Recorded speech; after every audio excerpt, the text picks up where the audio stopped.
नमस्कार साथियों, KVS TGT Hindi की श्रृंखला में मैं वीरेंद्र वीटा क्लासेस की तरफ से आप सभी का स्वागत करता हूं। हम लोग पढ़ रहे हैं बाल महाभारत कथा, जिसके अंतर्गत आज हम लोग पढ़ेंगे मंत्रणा।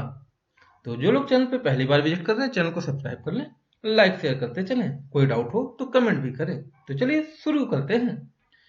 13वां वर्ष पूरा होने पर पांडव विराट की राजधानी छोड़कर विराट राज के ही राज्य में स्थित उपप्लव्य नामक नगर में जाकर रहने लगे। अज्ञातवास की अवधि पूरी हो चुकी थी, इसलिए पांचों भाई प्रकट रूप में रहने लगे। प्रकट रूप मतलब अपने असली वेश में। आगे का कार्यक्रम तय करने के लिए उन्होंने अपने भाई बंधुओं एवं मित्रों को बुलाने के लिए दूत भेजे। भाई बलराम, अर्जुन की पत्नी सुभद्रा तथा पुत्र अभिमन्यु और यदुवंश के कई वीरों को लेकर श्री कृष्ण उपप्लव्य जा पहुंचे। इनसेन आदि राजा अपने अपने रथों पर चढ़कर उपप्लव्य आ पहुंचे। काशीराज और वीर सब भी अपनी 2 अक्षौहिणी सेना के साथ आकर युधिष्ठिर के नगर में पहुंच गए। अक्षौहिणी सेना मतलब होती है जो कभी सेना जो का क्षरण ना हो सके, मतलब जो कभी नाश ना हो सके। पंचाल राज द्रुपद 3 अक्षौहिणी सेना लाए। उनके साथ शिखंडी, द्रौपदी का भाई धृष्टद्युम्न और द्रौपदी के पुत्र भी आ पहुंचे।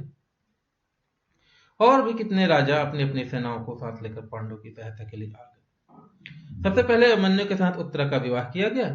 इसके बाद विराट राज के सभा भवन में सभी आगंतुक राजा मंत्रणा के लिए इकट्ठे हुए।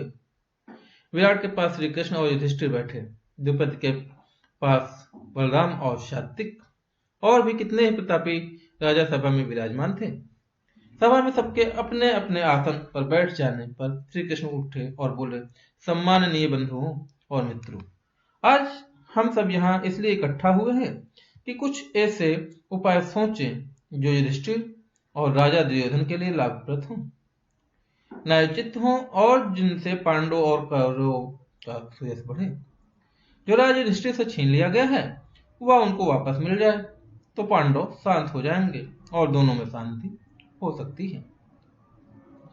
मेरी राय में इस बारे में दुर्योधन के साथ उचित रीति से बातचीत करके उसे समझाने के लिए एक ऐसे व्यक्ति को दूत बनाकर भेजना होगा जो सर्वथा योग्य हो।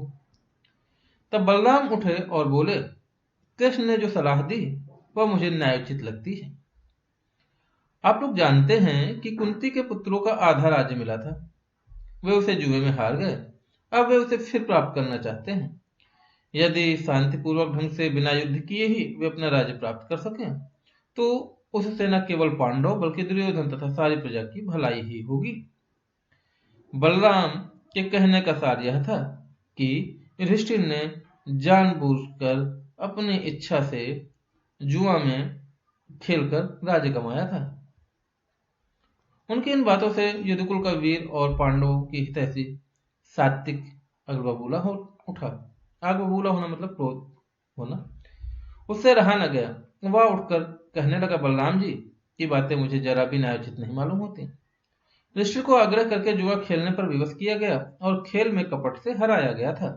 फिर भी इनकी सज्जनता ही थी जो प्रण निभाकर उन्होंने खेल की शर्तों को पूरा किया। दुर्योधन और उनके साथी जो यह चिल्ल पुकार मचा रहे हैं कि 12 महीने पूरे होने से पहले ही पांडव को उन्होंने पहचान लिया है, सरासर झूठ है और बिल्कुल अन्याय है। मेरी राय में दुर्योधन बगैर युद्ध के मानेगा ही नहीं, इसलिए विलंब करना हमारे लिए बिल्कुल नासमझी की बात होगी। सात्विक की इन दृढ़तापूर्ण और जोरदार बातों से राजा द्रुपद बड़े खुश हुए। वह उठे और बोले, सात्विक ने जो कहा वह बिल्कुल सही है।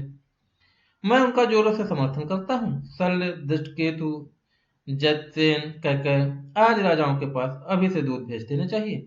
इसका मतलब यह नहीं कि सुलह का प्रयत्न ही न किया जाए, बल्कि मेरी राय तो राजा धृतराष्ट्र के पास अभी से किसी योग्य व्यक्ति को दूत बनाकर भेजना बहुत ही जरूरी है। राजा द्रुपद के कह चुकने के बाद श्री कृष्ण उठे और बोले, सज्जनों, पंचाल राज ने जो सलाह दी है वह बिल्कुल ठीक है। भैया बलराम जी और मुझ पर कौरवों का जितना हक है उतना ही पांडवों का भी है। हम यहाँ किसी को पक्षपात करने नहीं बल्कि उत्तरा के विवाह में शामिल होने के लिए आए हैं। हम अब अपने स्थान पर वापस चले जाएंगे। द्रुपद की ओर देखकर, द्रुपद राज, आप सभी राजाओं में श्रेष्ठ हैं, बुद्ध एवं आयु में भी बड़े हैं। हमारे लिए तो आप आचार्य के समान हैं।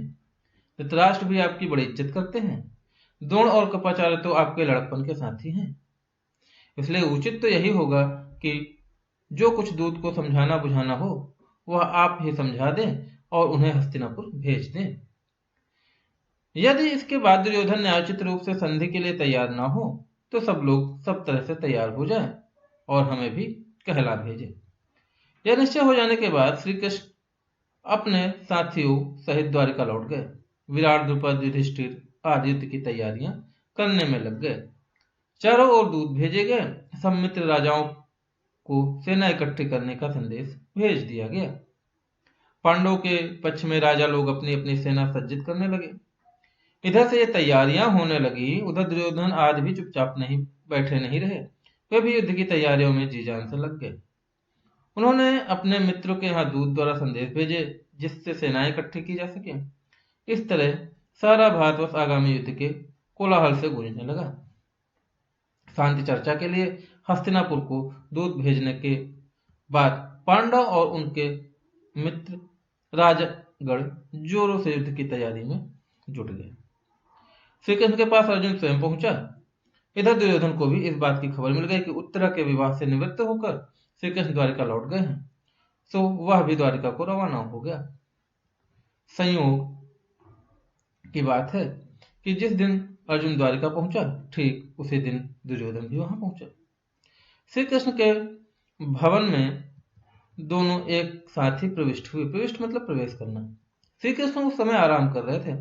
अर्जुन और दुर्योधन दोनों ही उनके निकट संबंधी थे, इसलिए दोनों ही बैग खटके सायनगर में चले गए। सायनगर मतलब जहां सोया जाता है वहां पे। दुर्योधन आगे था, अर्जुन जरा पीछे। कमरे में प्रवेश करके दुर्योधन श्री कृष्ण के सिरहाने एक ऊंचे आसन पर जा बैठा।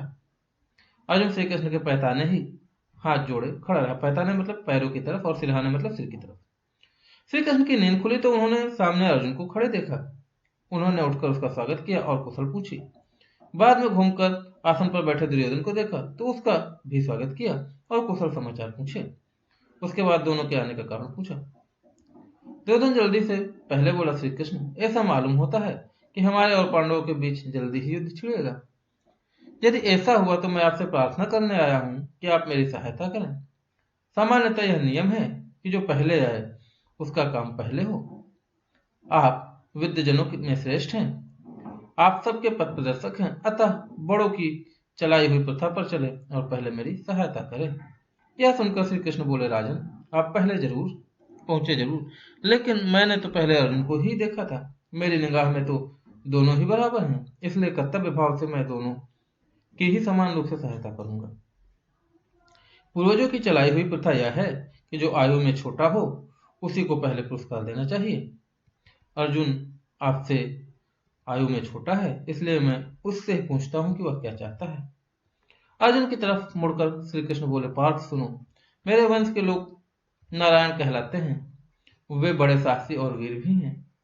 उनकी एक भारी सेना इकट्ठी की जा सकती है। मेरी यह सेना एक तरफ होगी, दूसरी तरफ अकेला मैं रहूंगा। मेरी प्रतिज्ञा यह भी है कि युद्ध में मैं ना तो हथियार उठाऊंगा ना ही लड़ूंगा।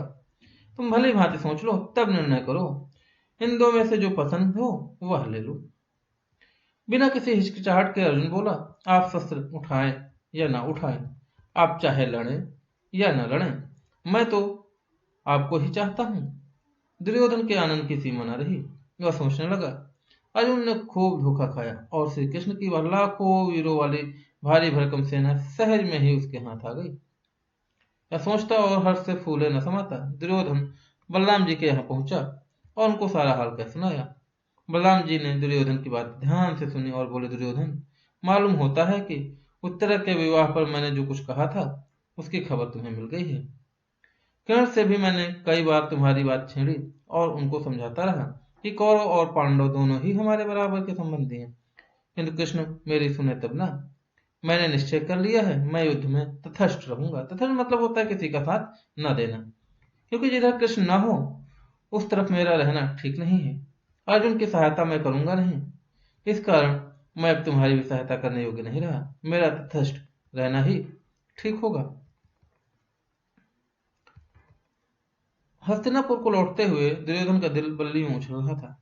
बल्लियों मतलब बहुत तेज से। वह सोच रहा था कि अर्जुन बड़ा बुद्धू बना, द्वारिका कितनी बड़ी सेना अब मेरी हो गई और बलराम जी का स्नेह तो मुझ पर ही है। श्री कृष्ण भी निशस्त्र और सेना विहीन हो गए हैं। यह सोचते विचारते दुर्योधन खुशी खुशी अपनी राजधानी में आ पहुंचा।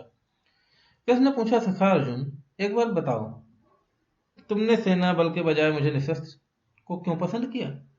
अर्जुन बोला, बात यह है कि आप में वह शक्ति है कि जिससे आप अकेले ही इन तमाम राजाओं से लड़कर इन्हें कुचल सकते हैं। अर्जुन की बात सुनकर कृष्ण मुस्कुराए और बोले, अच्छा यह बात है, और अर्जुन को बड़े प्रेम से विदा किया। इस प्रकार श्री कृष्ण अर्जुन के सारथी बने और पार्थ सारथी की पदवी प्राप्त की। मध्य देश के राजा शल्य नकुल सहदेव की मां माद्री के भाई थे। उन्हें खबर मिली कि पांडव बल के नगर में युद्ध की तैयारियां कर रहे हैं, तो उन्होंने एक भारी सेना इकट्ठी की और उसे लेकर पांडवों की सहायता के लिए उपप्लव की ओर रवाना हो गए। राजा शल्य की सेना बहुत बड़ी थी। उपप्लव की ओर जाते हुए रास्ते में कहीं भी शल्य विश्राम करने के लिए डेरा डालते थे, तो उनकी सेना का पड़ाव कोई 1.5 योजन तक लंबा फैल जाता था। जब दुर्योधन ने सुना कि राजा शल्य विशाल सेना लेकर पांडवों की सहायता के लिए जा रहे हैं, तो उसने किसी प्रकार इस सेना को अपनी ओर कर लेने का निश्चय किया। अपने कुशल कर्मचारियों को उसने आज्ञा दी कि रास्ते में जहां कहीं भी राजा शल्य और उनकी सेना डेरा डाले, उसे हर तरीके की सुविधा पहुंचाई जाए। शल्य पर दुर्योधन के आदर सत्कार का कुछ ऐसा असर हुआ कि उन्होंने पुत्रों के समान प्यार करने योग्य भजनों भांजों पांडवों को छोड़ दिया और दुर्योधन के पक्ष में रहकर युद्ध करने का वचन दे दिया। उपप्लव में राजा शल्य का खूब स्वागत किया गया। मामा को आया देख नकुल और सहदेव की आनंद की सीमा ही न रही। जब भावी युद्ध की चर्चा छिड़ी तो शल्य ने युधिष्ठिर को बताया कि किस प्रकार दुर्योधन ने उसे धोखा देकर उसको अपने पक्ष में कर लिया है। युधिष्ठिर बोले, मामा जी, मौका आने पर निश्चय ही महाबली कर्ण आपको अपना सारथी बनाकर अर्जुन का वध करने का प्रयत्न करेगा। मैं यह चाहता हूं कि उस समय आप अर्जुन की मृत्यु के कारण बनेंगे या अर्जुन की रक्षा का प्रयत्न करेंगे। मैं यह पूछकर आपको असमंजस में नहीं डालना चाहता था, पर फिर भी पूछने का मन हो गया। मद्राज ने कहा, बेटा युधिष्ठिर, मैं धोखे में आकर दुर्योधन को वचन दे बैठा, इसलिए युद्ध तो मुझे उसी की ओर से करना ही होगा। पर एक बात बता देता हूं कि कर्ण मुझे सारथी बनाएगा तो अर्जुन के प्राणों की रक्षा ही होगी। उपप्लव में महाराज युधिष्ठिर और द्रौपदी के मद्राज शल्य ने दिलासा दी और कहा, जीत उन्हीं की होती है जो धीरज से काम लेते हैं। युधिष्ठिर, कर्ण और दुर्योधन की बुद्धि फिर गई है। अपने दुष्टता के फलस्वरूप निश्चय ही उनका सर्वनाश होगा। तो इस तरीके से ये कहानी यहीं पे खत्म। पढ़ेंगे आगे, हम लोग पढ़ेंगे राजदूत संजय के बारे में। तो जो लोग चैनल पे पहली बार हैं, चैनल को सब्सक्राइब कर लें, लाइक शेयर करते चलें। कोई भी डाउट हो तो कमेंट के माध्यम से पूछ सकते हैं। तो मिलते हैं नए वीडियो के साथ में, तब तक के लिए इजाजत दीजिए। धन्यवाद। जय